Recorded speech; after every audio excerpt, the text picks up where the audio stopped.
Guys, y'all ain't gonna believe this freaking crap. Me and my husband just left the grocery store, walked out with not even 4 bags, and paid over almost $300 and something. Everything has just went up double. Like, what the heck, man? This is getting crazy. We can't even afford groceries anymore. My husband brings home not even $500 a week. And we can't afford this freaking crap. And we went to fill out around and find out to get help. They denied You're in the find out phase. phase. It's going to get worse.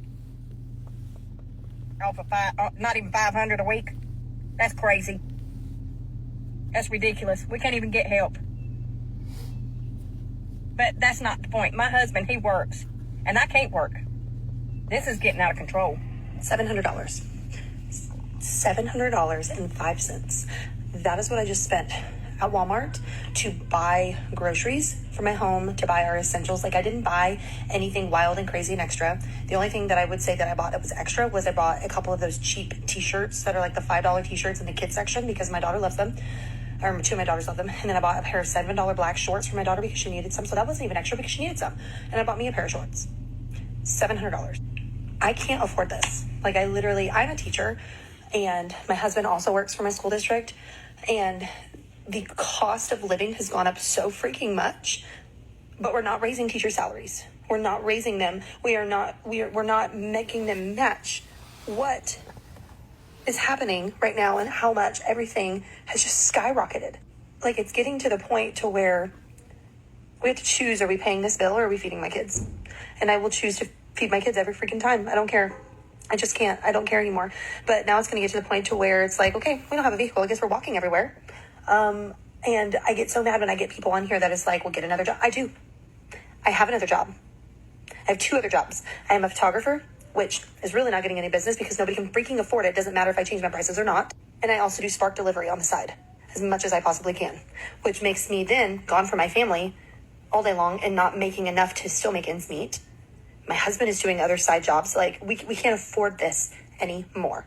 And I'm so tired of, it's not like, I don't even know how to say it anymore because I'm tired of beating around the bush on like the politics about it.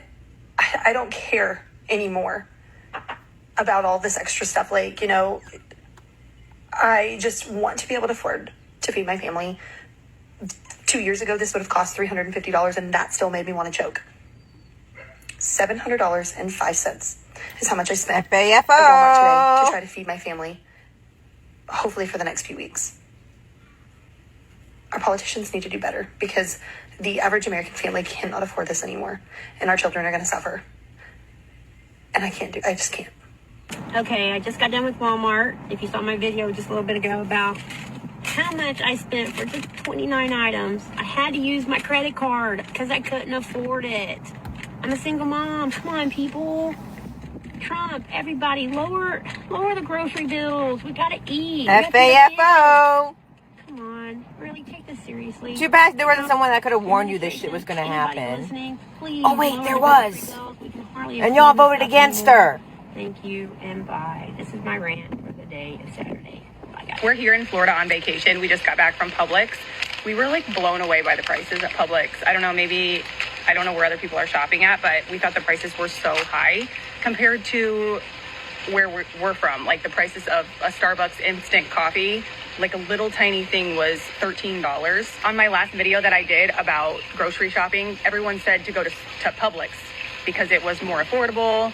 I don't know. I'm like, wow, we were like blown away. So we spent almost $300 for 4 or 5 days in Florida. We did get some nicer beer, obviously wine, some nice seafood to cook out tonight. But besides that, I mean, just in general, the prices were expensive. We're like, oh my gosh, how are people like feeding more than 1 or 2 kids here? I have to mention the pepper.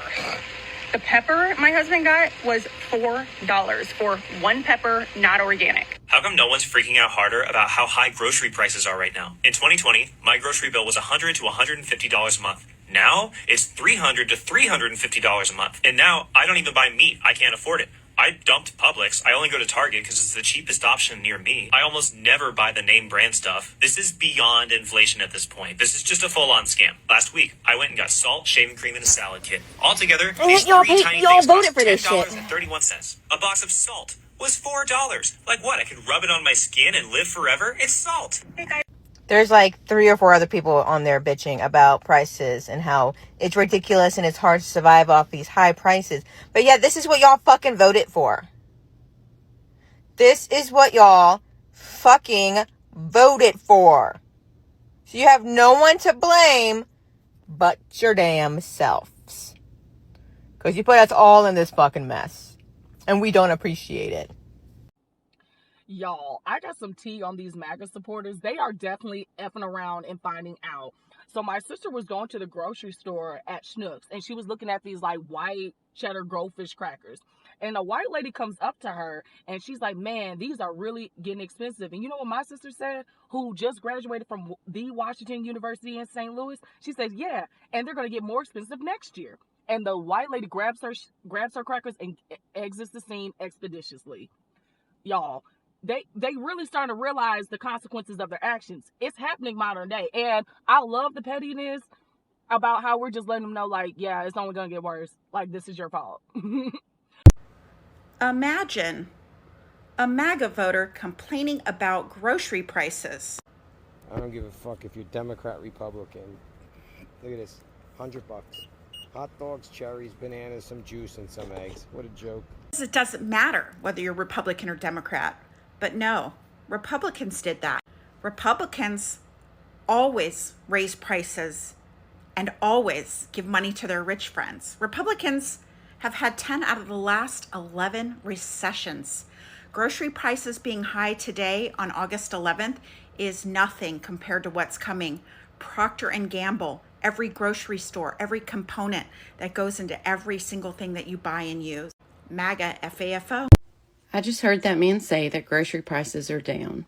So I went and pulled a random grocery order from November 2024. It was 21 items. It's $74.25.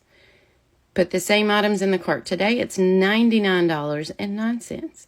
That's an increase of $24.84. 33.4% increase.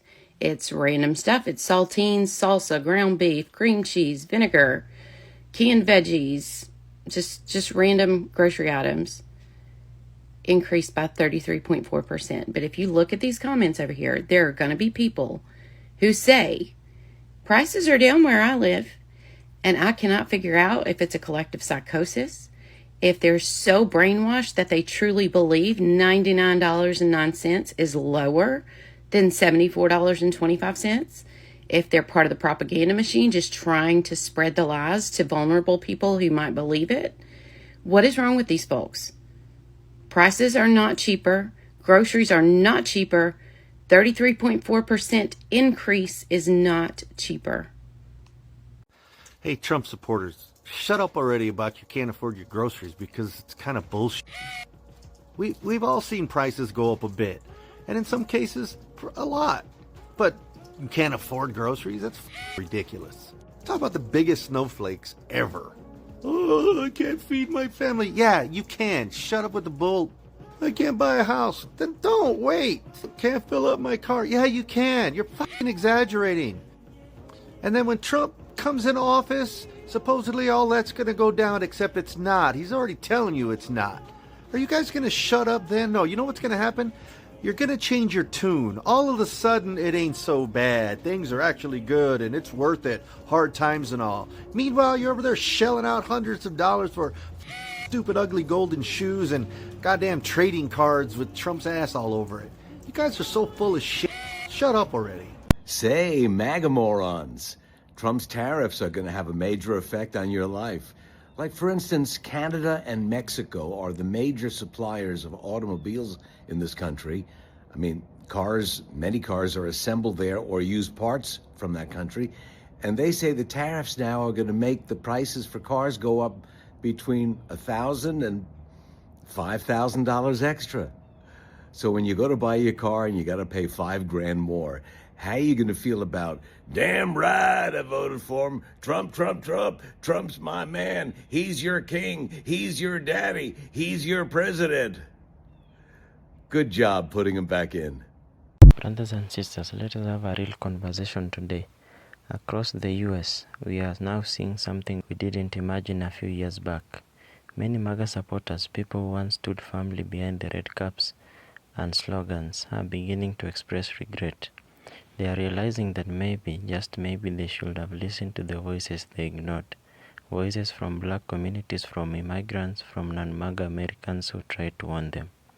Today we're going to unpack that regret, not to shame anyone but learn, because history teaches us. When you refuse to listen, consequences follow. At the height of the MAGA movement, many black voices, activists, scholars, and everyday working people were saying loudly and clearly, this path will harm not just us but you too. They warned that divisive policies, attacks on democratic institutions, and the fueling of racial resentment would backfire. But too often, those warnings were dismissed as complaining, race baiting, or liberal propaganda. Fast forward to now, and the very people who dismissed those voices are facing realities they didn't anticipate. Grocery and prices of other commodities are high. Workers who believed promises about coal or manufacturing jobs that never returned. Families who placed hope in slogans but are now burdened with higher cost of living, healthcare struggles, and shrinking opportunities. Many are realizing the people they ignored weren't crying wolf, but were speaking truth. Let's take one example, voting rights. Black Americans have fought for generations to protect voting access. They warned that undermining democracy through voter suppression or election denial wasn't just a black issue. It was an American issue. They said if you let them chip away at our rights, one day it will affect yours too. Now we are hearing some MAGA supporters express shock when policies they once supported came back to limit their own communities. Suddenly lines at the polls are longer, mail-in ballots are restricted, and every citizen feels powerless. This is exactly what black voices had warned about. Another example is immigration. Non-MAGA Americans, especially immigrants themselves, try to explain America's strength comes from its diversity and labor force. Demonizing immigrants doesn't just hurt immigrant families, it weakens the entire economy. But many MAGA supporters cheered for harsh crackdowns. Years later, some are asking, why is there a labor shortage? Why are food prices climbing? Why are small businesses struggling to find workers? The answer was in front of them all along. Those same immigrants they pushed away were part of the backbone of the US economy. Now, regret is not the end of the road. Regret can be the beginning of wisdom if it leads to listening. Many former MAGA supporters are saying publicly, we should have listened. We should have paid attention to the warnings. That's powerful. Because admitting regret means the possibility of change. It means that perhaps moving forward, we don't just dismiss voices from marginalized groups. Instead, we respect them as vital parts of America's moral compass. Education plays a big role in this.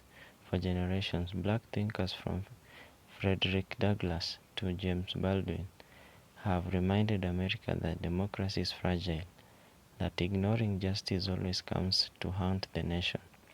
And MAGA voices too, scholars, journalists, faith leaders pleaded unity over division. Brothers and sisters, these weren't empty words.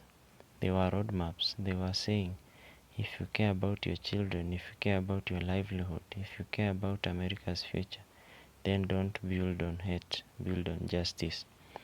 It's not too late to learn, but the first step is humanity. To those now regretting, understand that the black voices you once ignored are still here. The immigrant families you dismissed are still here. The non-MAGA neighbors you argued with are still here. And guess what? Many of them are still willing to work together for a better future. That is the beauty of the American spirit, the possibility of reconciliation. But reconciliation requires responsibility. It's not enough to say, we regret. Action must follow. That means protecting voting rights. respecting diversity, supporting policies that uplift working families of every race, and refusing to fall for the same divisive rhetoric again. It means moving beyond slogans and looking at facts, data, and history, because regret without change is just nostalgia. Brothers and sisters, let us close this thought. Regret can be a teacher, but only if we listen. MAGA supporters are learning the hard way that ignoring black voices, immigrant voices, and non-MAGA voices led to broken promises and deeper struggles. But the story does not have to end in regret. It can end in renewal. If we embrace the wisdom of those who warned us before, if we see the value in voices we once silenced, then the US can take a step forward, not backward. Thanks for watching, and kindly subscribe, comment, like, and share this video. See you in the next episode. Goodbye.